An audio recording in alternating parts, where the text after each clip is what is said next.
என்னை தேடி வந்தார், என்னை தெரிந்து கொண்டார்.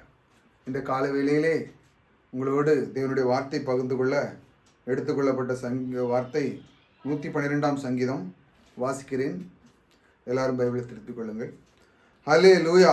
கர்த்தருக்கு பயந்து அவருடைய கட்டளைகளில் மிகவும் பிரியமாயிருக்கிற மனுஷன் பாக்கியவான். அவன் சன்னதி பூமியிலே பலத்திருக்கும். செம்மையானவர்களின் வம்சம் ஆசீர்வதிக்கப்படும். ஆஸ்தியும் ஐஸ்வர்யமும் அவன் வீட்டிலே, அவனுடைய நீதி என்றென்றைக்கும் நிற்கும்.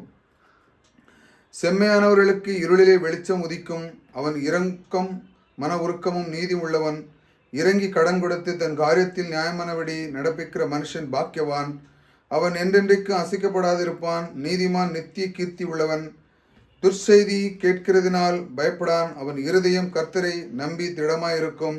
அவன் இருதயம் உறுதியாயிருக்கும். அவன் தன் சத்துருக்களின் சரிகட்டுதலை காணும் மட்டும் பயப்படாதிருப்பான். வாரி இறைத்தான், ஏழைகளுக்கு கொடுத்தான். அவனுடைய நீதி என்றென்றைக்கு நிற்கும். அவன் கோம்பு மகிமையாய் உயர்த்தப்படும்.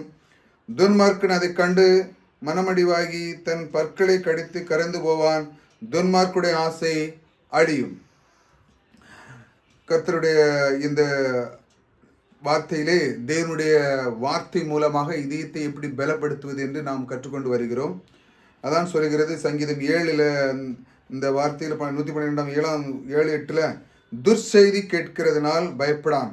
அவன் இருதயம் கர்த்தரை நம்பி திடமாயிருக்கும். அவன் இருதயம் உறுதியா இருக்கும்.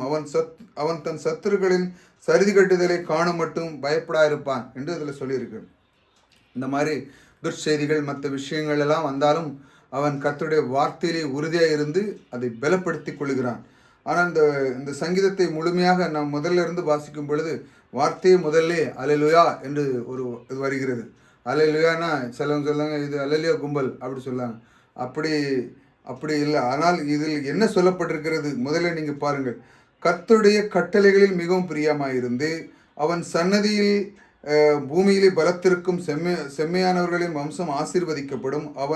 அவன் வீட்டிலே ஆஸ்தி ஐஸ்வர்யங்கள் எல்லாம் தங்கும். இப்படிப்பட்டவர்களுக்கு தான் அல்லேலூயா. கர்த்தர் சொல்லுகிறார் அவருடைய வார்த்தையிலே பிரியமா இருந்து. கர்த்தர் அவருடைய கட்டளைகளில் மிகவும் பிரியமாக இருக்கிறது என்றால் வார்த்தையிலே பிரியமாக இருக்கிறது அவன் என்று சொல்லுகிறார். கிறிஸ்துவ மார்க்கத்தார்கள் வெற்றி விசுவாசிக்கிறது தான் அல்லேலூயா என்று சொல்லுகிறார்கள். ஆனால் கர்த்தர் சொல்லுகிறார். ஆனால் என்னுடைய வட்டாரத்திலே கிறிஸ்துவ வட்டாரத்திலே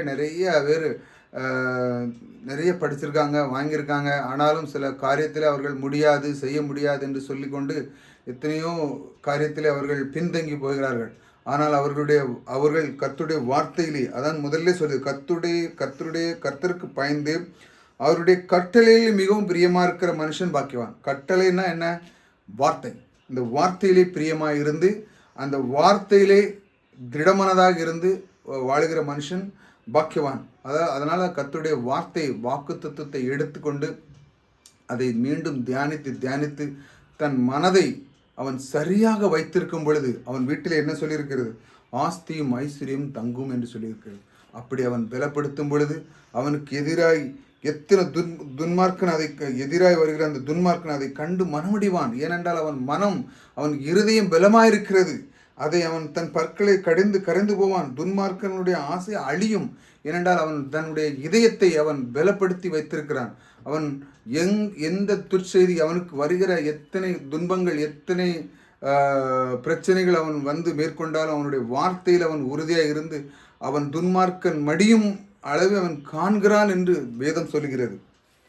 அந்த மாதிரி தேவனுடைய வார்த்தையிலே நாம் இந்த 112ஆம் சங்கீதத்திலிருந்து தொடர்ந்து நம்ம இதை கற்றுக்கொள்வோம்.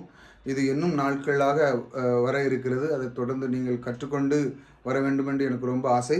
ஆகையால் இந்த 112ஆம் சங்கீதத்தை இன்னும் நாம் அதிகமாக கற்றுக்கொள்வோம். தேவனுடைய வார்த்தையிலே எப்படி உறுதியாக இருக்குது என்று உங்களை கர்த்தர் ஆசீர்வதிப்பார்.